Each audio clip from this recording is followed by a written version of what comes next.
most notorious accidents to happen in Myrtle Beach. 18 years ago today, one person was killed and 8 others injured in a Ferris wheel accident. Yeah, it happened at the old Pavilion amusement park. Now, this is amateur video of the July 19th accident. Take a look here. You can see one girl clinging to the Ferris wheel. At the time, reports said that a woman was knocked from her seat when a teenager rocked his car and fell out on top of her. That teen fell all the way to the ground and died, while 8 others were injured. But tonight we are learning a little bit more about what happened that day. WMBF news anchor Trey Paul is live in the studio. And Trey, you were here on vacation that day, actually. Yeah, I was about 10 years old at the time, and at that time, that's what everyone was talking about here in Myrtle Beach. And I remember that video, that really compelling video from our sister station, WIS.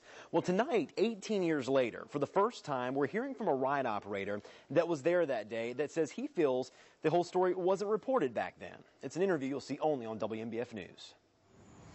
I hope nobody's dead.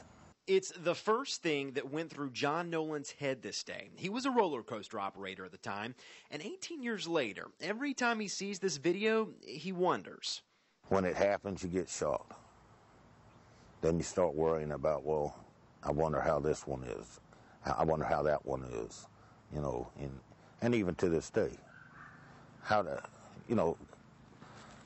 are they now? We know this 12-year-old girl, Scarlett Rogers, who was the one dangling, made it. Investigators say 17-year-old Ronald Turner was rocking his cab, fell, and pushed Rogers out of her cab, and then he fell almost 40 feet to his death. Here's one young eyewitness who saw it.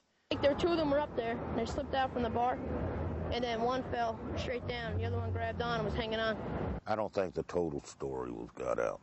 I think it was given, you know, everybody wants to know the blood and guts part of it, but they don't look at that the operator, how much training he had to go through in order to run that ride. Nolan never actually saw what happened, but he knew the Ferris wheel operator, and he says he did everything he could to get Turner and the other teen he was with to stop rocking their cab. And that stuff never came out.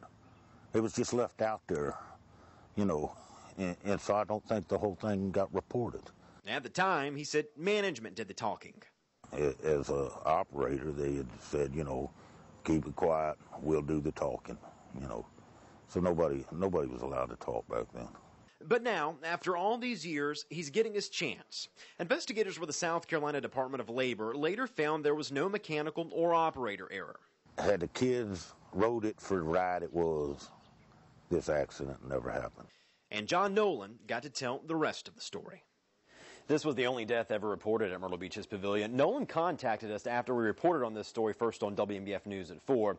He says he's glad he got to get it off his chest after all these years. Live in the studio, Trey Paul, WMBF News. All right, thanks.